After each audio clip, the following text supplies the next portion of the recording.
The drywall had a noxious smell, correct? I've heard that represented in the media, yes. And you also heard that it had a rotten egg smell, correct? Yes. And you believe that some people happen to like rotten egg smells, correct, sir? I highly regret the response to your question that day. It was at the end of a long 7-hour-plus deposition where I felt you were posing a sarcastic question to me, and unfortunately I answered you sarcastically. All right, so let's discuss your sarcastic question and answer. Actually, he was saying. I'm sorry, were you done? No, sir. If you were to ask me that question again, I would by all means tell you that I would not want to live in a house that smelled like flatulence or and I truly regret my statement. I accept your apology. That some people happen to enjoy that smell or like that smell because it was inappropriate. All right, I accept your apology, but let's discuss what you said on that day, about 3 weeks ago. You were asked the following question, page 259, starting on line 9, all the way through 18.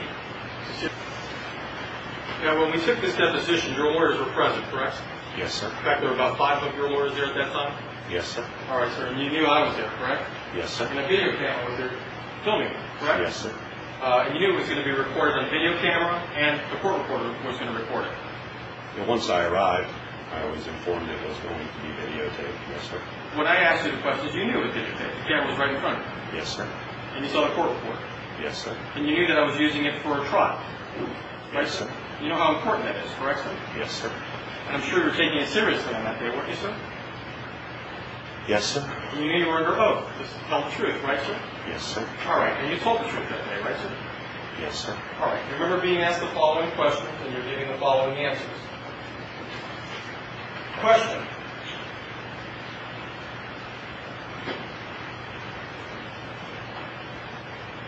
Well, noxious is the word you use, correct? Answer. Noxious, yes. Rotten egg smell. Answer. Some people happen to like rotten egg smells. Question. Smells like flatulence, doesn't it? Answer. Some people happen to like that. Question. Do you? Answer. Depends on how nasty it is. Remember being asked those questions and we're giving those answers? Yes, unfortunately. And part of the thing that you learned was that the drywall had a noxious smell, correct? You want to do that one? Yeah. Ervin, a pointer. Why did you not use the video? Why did you ask the questions back and forth? Why didn't you use the video? So the actual context. I was having fun with the deposition in front of the jury because you can't see what I was doing. The court TV camera was on the witness, but I was actually, if the jury was, let's say you're my jury, and the witness is over here, I'm actually looking at the jury while I'm reading these questions to them, and I'm watching their reactions, and they're like, oh my God, and one lady was laughing, and then I pointed it at him. So this dynamic would have been affected if I'm just sitting back to the side and letting a video play. So the dynamics of my involvement and I was in communion with the jury at that moment and enjoying it. So, but I did have it keyed up if I liked it, if I wanted to do that. But remember, it takes that effect away because then you'll say the last question and then you play the video. That's it. You can't enjoy every sub question, every sub part. You can't slow it down, speed it up, look at the jury for their response and the reaction. That's why. Yes, you have a question? How much time was between the discovery of the attorney's drywall and when you got to trial and the property? I would say like 9 months or so, roughly. The plan still on the property? Oh, they owned the property even in trial. Yeah, they owned it the whole time. But what I wanted to go over on this cross-examination, short, tight, leading questions. You could see short, tight, leading questions, every one. I never asked them who, what, where, when, why, and how. I'm telling him what I want him to answer. I'm testifying. I want the witness to agree with me.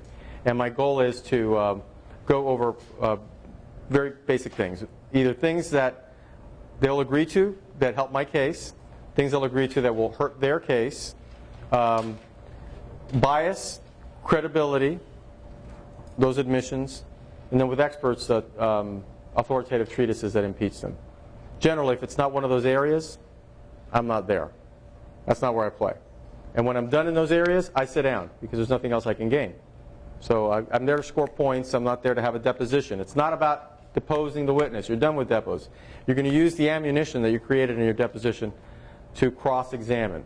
So bias and credibility, admissions that help you, facts that establish your claim, facts that help defeat the defendant, inconsistent statements, and then with experts you can also add authoritative treatises. Do you have a question? Yeah, I was just going to say, and that theory holds true even if it's on direct with an adverse witness. Absolutely. If it's an adverse witness under 90.612, a hostile witness, adverse witness, or a witness aligned with the opposing party, you may lead, and you can call them. Now, the only problem in calling him is that your opponent then generally gets to cross-examine. So be careful of that. But you can absolutely use the same concepts. And I strongly, I do not deviate. Short, tight, leading questions, unless it doesn't matter. If it doesn't matter, I'll ask an open-ended question. Yes? You ask questions and then they'll otherwise lead you to your own conclusions, as opposed to getting from A to Z, you're going to ask A through Y, and then rather than having the opponent or the witness provide you with his end result, you're going to provide your end result in closing. Sure, absolutely. Setting up the table. And sometimes if you ask the one question too many, you don't get the right answer.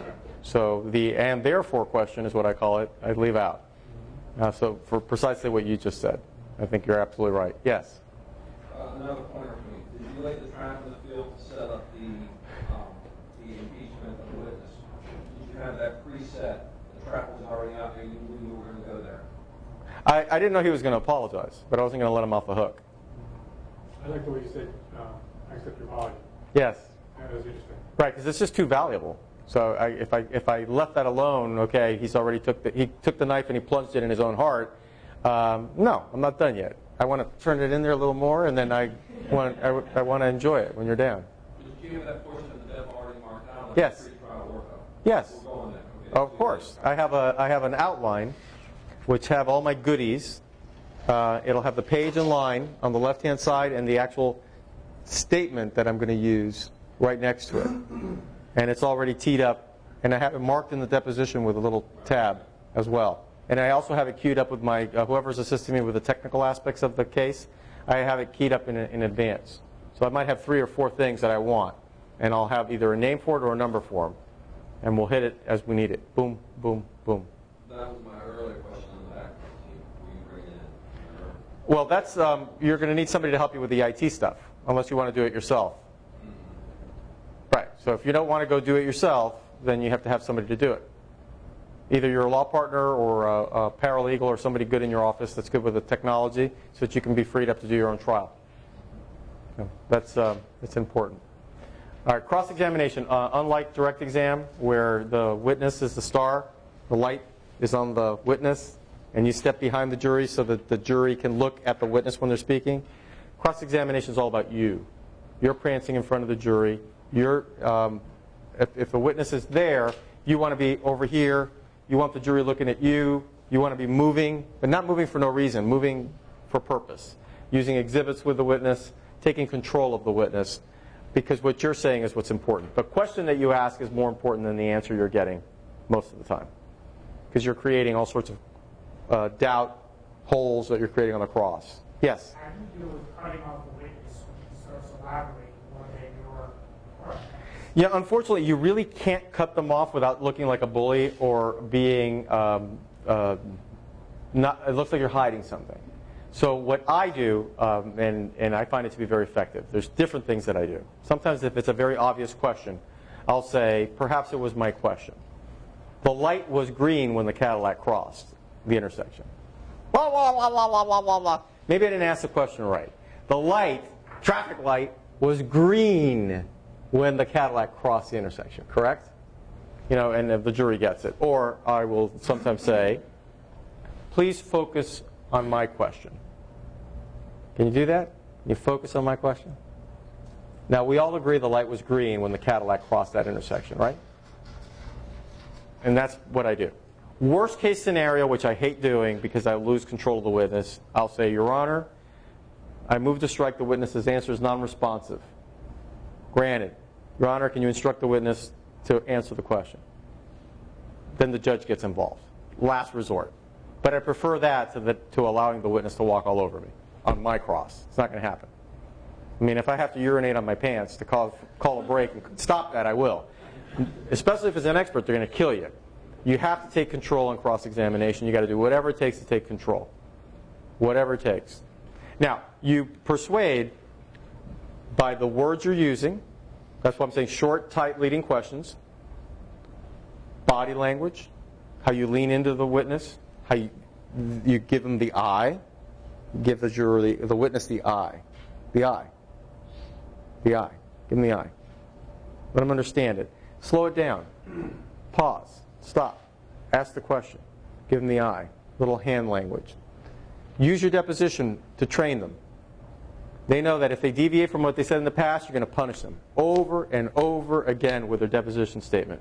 I use an anchor spot in the courtroom where if I'm going to impeach or use a very damaging document and it's explosive, I call it the anchor spot. It might be over here.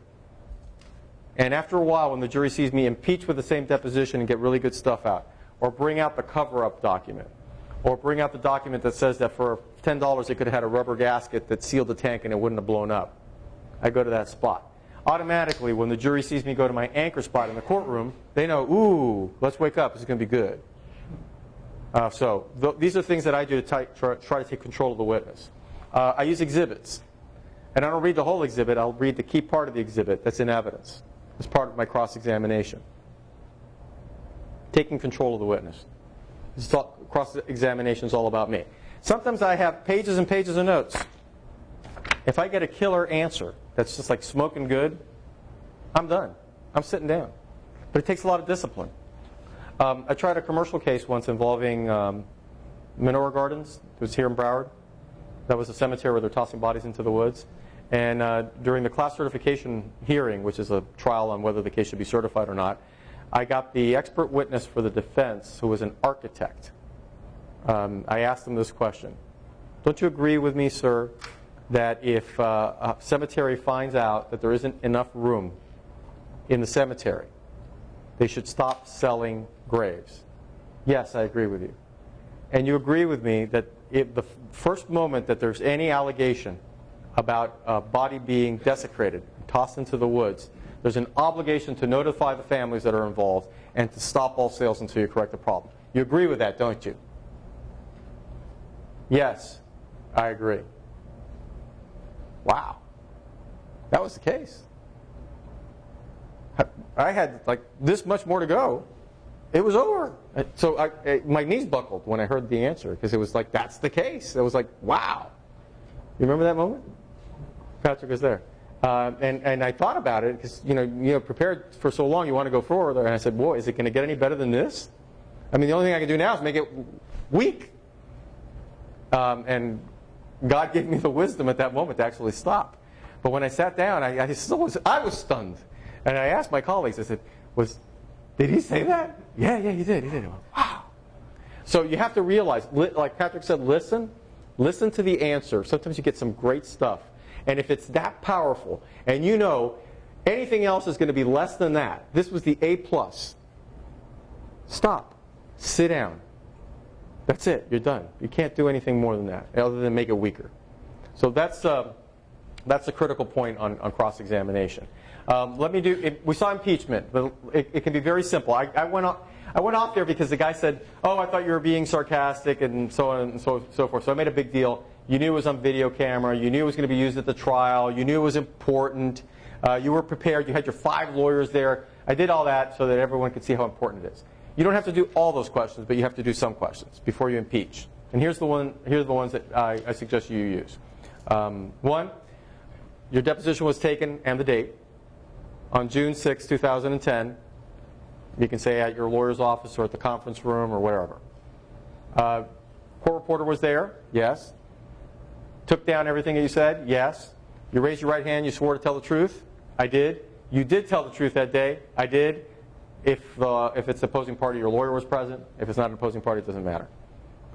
Do you remember being asked the following questions and you're giving the following answers? Read the question, read the answer. Period. Done. Impeached. Got it? That's it. Do not do this. I'm going to hand you your deposition. And I want you to read page 32, lines 4 through 7. Do they start at the top? No, 4 through 7, please. Was the light green at the... Right. They're going to take control. They're going to try to read something else. They're going to put the verbiage strength where it doesn't belong, the enunciation where it doesn't belong. I'm the lion tamer. That's the lion. I gave the lion the whip. Here, whip yourself, lion. He's not about to. And then the next thing they're going to say is out of context. It's out of context. Further on, let me look here. It's out of context. No way. I impeach. You set it up. Do you remember having your deposition taken, sir? Yes. It was June 6, 2010, correct? Yes. At your lawyer's office, right? Yes. Your lawyer was there. He was. You remember Christine Phipps, the court reporter, was there? Yes. And you raised your right hand? I did. And you swore to tell the truth, didn't you? I did. And you told the truth that day, didn't you? Absolutely Do did. you remember being asked the following question and you're giving the following answer? I'm done. Question, pop, pop, pop, pop. Answer, pop, pop, pop, pop. And I look at him, and then I don't care what he says. Yes, no, indifferent, doesn't matter. I look at him with disgust. I generally look at the jury, kind of smile, and then I bring down the depo. And I do that from my anchor spot. Over and over and over again. Until the lion does what I want. Dance on the ball, turn around, jump through the hoop, let me open the mouth and stick my head in. It's safe now because the lion's been trained. They get whipped, they get hurt if they lie, if they deviate. And you can use the exhibit the same way. The killer exhibits with the documentation that they signed or reviewed hit those key points over and over again. That's cross-examination. That's simple. The rest is your flair, your style, your method, the level of sarcasm or lack of sarcasm or love you want to put in the question or disbelief. That's artistic. You have fun with that. But the fundamentals remain the same. And you have to do something that's consistent with who you are. Yes? On that exchange with that witness there, wasn't it kind of a close call that he essentially answered? Like, you got to kind of set up that he's disagreeing with you before you can come in with the impeachment for it to be proper impeachment. Correct. And he kind of said, like, he gave you what you were looking for before you went ahead and said, well, let's still go back to the transcript. Was it possible that at that point another judge might have said, I'm going to stop you there. He's already apologized and admitted to whatever you want, so we're not going to have that whole exchange. It could be. That's a highly technical analysis, but in this case, he was the party opponent because he was a corporate rep. So I could bring it in for credibility, believability issues, which are relevant under the jury instructions. Believability and credibility of every witness is a relevant issue in trial, and I would have it brought in for that purpose, if not for impeachment. So it would have come in for that purpose, if nothing else. But the more they object, the worse they would make it. Right. You want it. That's right. They made a bigger deal about it.